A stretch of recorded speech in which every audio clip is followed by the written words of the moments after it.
Junaki Tachibana was very excited that night because he was going on his first date of his life, but his happiness didn't last long. The girl he had a date with didn't show up. From that day until now, even 2 years later, Junaki keeps wondering why she didn't come. This depression broke him so much that now he spends most of his time inside a closet. He painted the closet with a highlighter to make it look like a small planetarium. One morning, his younger sister Mia gets annoyed and threatens, "If you don't come out, I will also get into the closet." Junaki comes out reluctantly, and they both leave for school. But there is a rule that outside of school, they won't be too close to each other. So they part ways on the way. Mia goes with her friend, and Junaki meets his best friend Yuhara. They are having fun while going to school, and then the most beautiful and popular girl in school, Haruka, comes in front of them. She has a reputation for rejecting every boy who proposes to her. Ayatsuji enters the classroom, the class representative who takes on every boring responsibility herself. Also present is Koru, Junaki's old friend. When it's time for the breadline, they play rock, paper, scissors, and obviously, Junaki loses. In the queue, he sees a junior girl who is stuck in the crowd.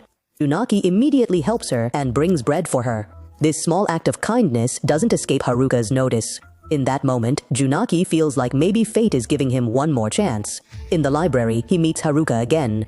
She asks Junaki to carry her books. Junaki feels lucky, and when Haruka praises him for being so kind, his heart beats again.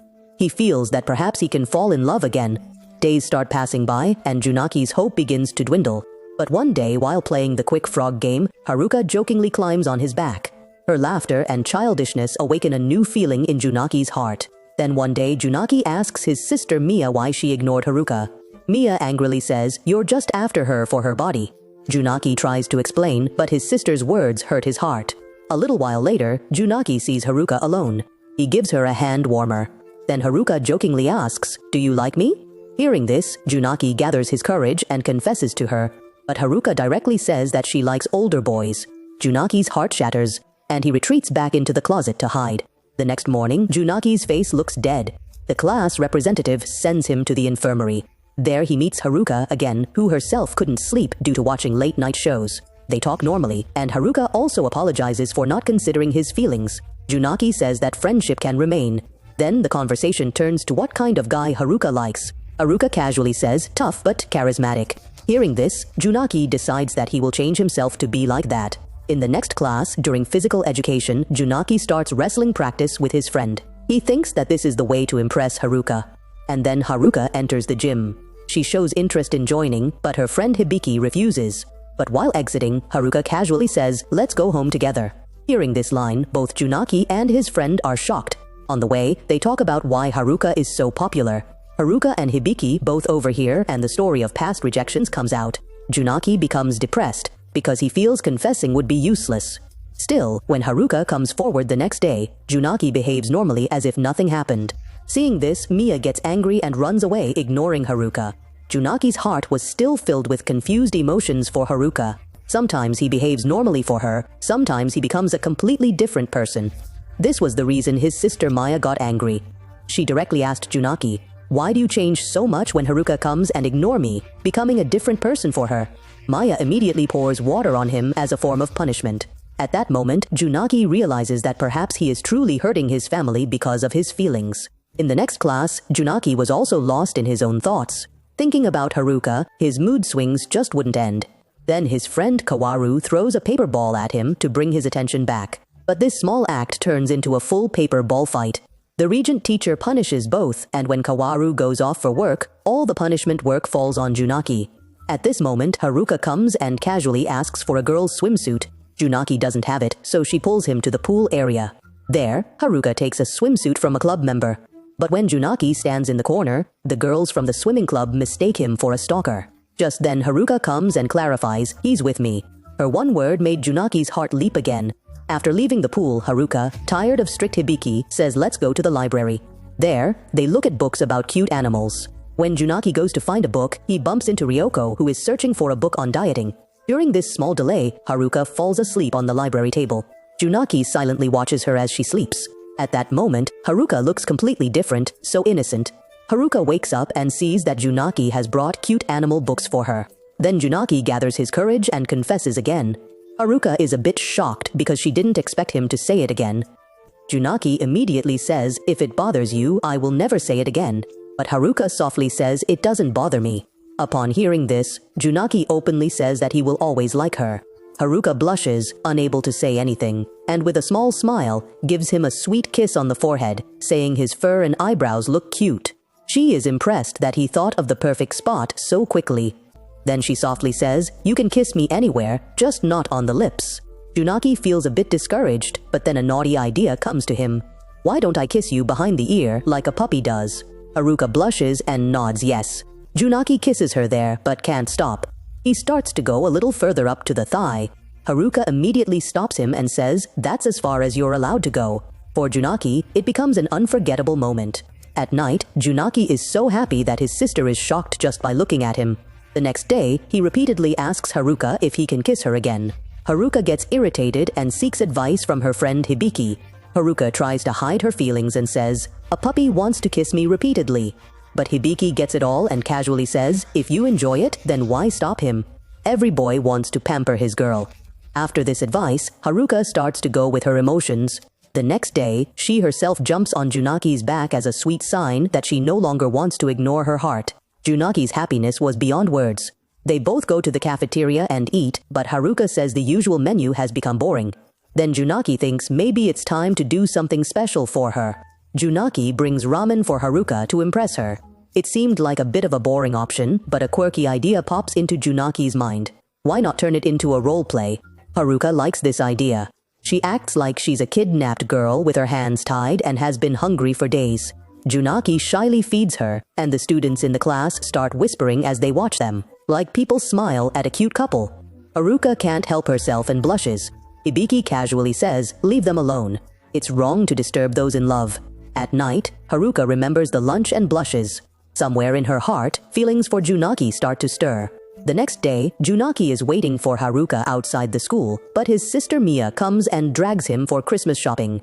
For Mia, Junaki just becomes a bag holder, but in a surprise twist, he meets Haruka in the playground.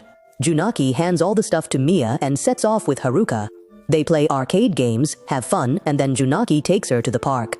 The same park where a year ago he stood waiting for his first date and the girl stood him up. At first, Haruka thinks he's just talking about random memories from the park. But when Junichi confesses that this is the very place where his heart broke a year ago, Haruka is shocked. She remembers that she also talked to a boy in that park who eased her sorrow after her puppy's death. And that boy was Junichi. Junichi seriously says, "You showed me I can be happy again," and then directly asks her out on a date for Christmas Eve. Haruka makes an excuse about family plans for the date, but also offers to invite Junichi to her family party. Junichi accepts without a second thought. Christmas Eve arrives and Junichi is late. He arrives huffing and Haruka tells him, "Go take a shower first. Don't come all sweaty." Junichi feels like he's entering a hotel with a girl for the first time in his life. But in reality, it's the hotel pool. They fully enjoy pool time. Haruka comes in a bikini and Junichi's heart freezes. But time passes and Haruka casually tells him that the family is actually coming tomorrow, meaning the room is free for them. Haruka cheekily says, "Why waste the room? Let's stay here for the night." Haruka is impressed when they enter the room and goes to take a shower. Junichi waits outside without peeking. Haruka storms out wrapped in a towel and snaps, "Why didn't you even try to peek? Maybe you don't even like me," and tears come to her eyes. Junichi immediately reassures her, "I like you just as you are and I always want to protect you." Haruka blushes and sets a condition. "Call me by my first name." Junichi hugs her, says he'll always love her, and they share a sweet kiss. Christmas Eve becomes a beautiful night. 10 years pass by. Junichi is now a detective and protecting Haruka has become his mission. They are married and just as childish as they were before. When Hibiki meets them, she is surprised that their love is still as fresh even after so many years. But anime roots don't always show the same ending. In an alternate scenario, on the same Christmas Eve when Junichi was alone and heartbroken, he meets Kawaro. Kawaro invites him to spend Christmas with her and her mother.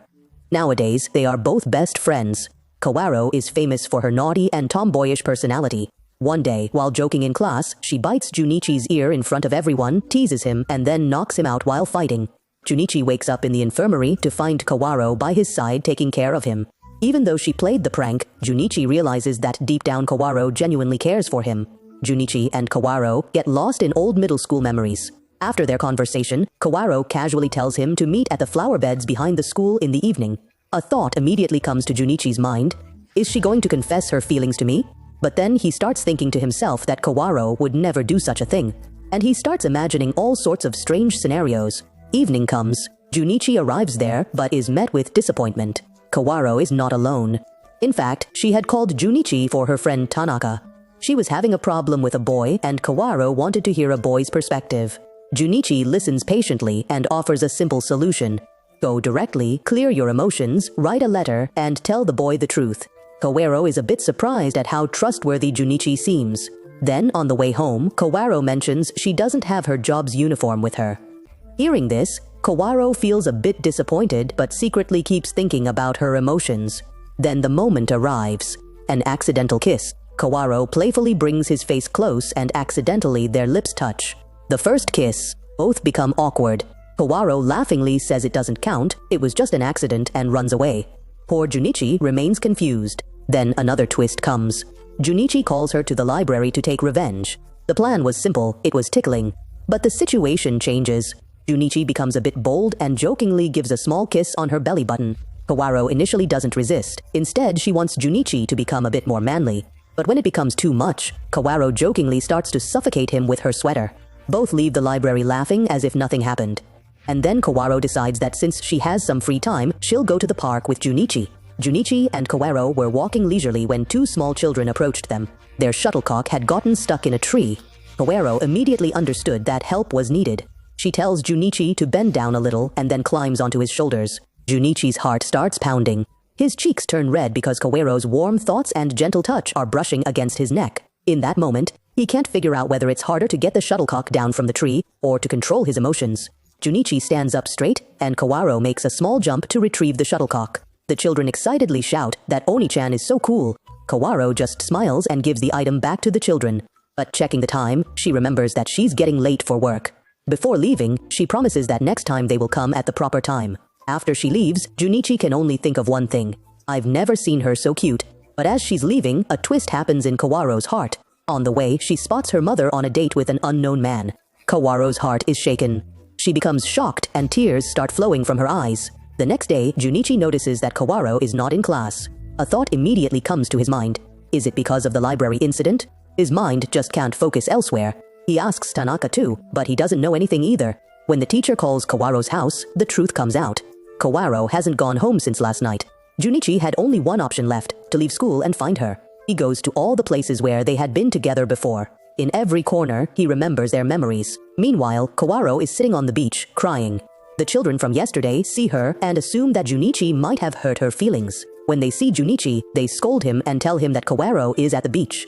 Junichi immediately rushes there, but Kawaro has already left by then. As a last resort, he goes to Kawaro's workplace. He doesn't have much money, yet he tries to catch her attention from outside the window. During break time, Kawaro comes to him. Junichi softly asks, "Why didn't you go home? Why did you miss school too?" And then Kawaro opens up her heart. She says she saw her mother with a stranger and can't understand why her mother needs support when she works so hard to manage the house herself. Her words repeatedly convey one thing. I don't want a new dad. Junichi tries to console her, but Kawaro's tears flow faster than his words. She breaks down, but still doesn't want Junichi to see her weakness. When Junicho softly says, "It's okay to cry," Kawaro angrily punches him. Her message was clear, don't think I'm weak. After Kawaro's tears, Junichi calmly tells her crying doesn't make you weak. It simply shows how much you value your dad and his memories. This line touches Kawaro's heart. After a moment of silence, she admits that maybe she overreacted. Meeting someone else doesn't mean she's forgotten her husband.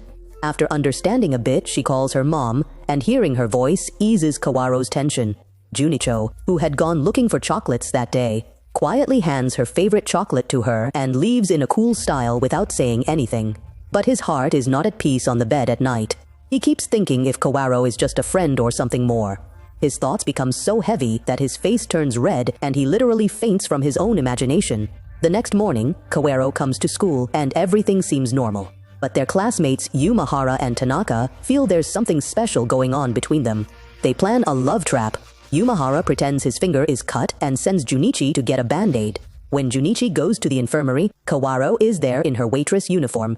Tanaka is repairing her skirt. Suddenly, they're alone. Junichi awkwardly asks, "Are you free on Christmas?"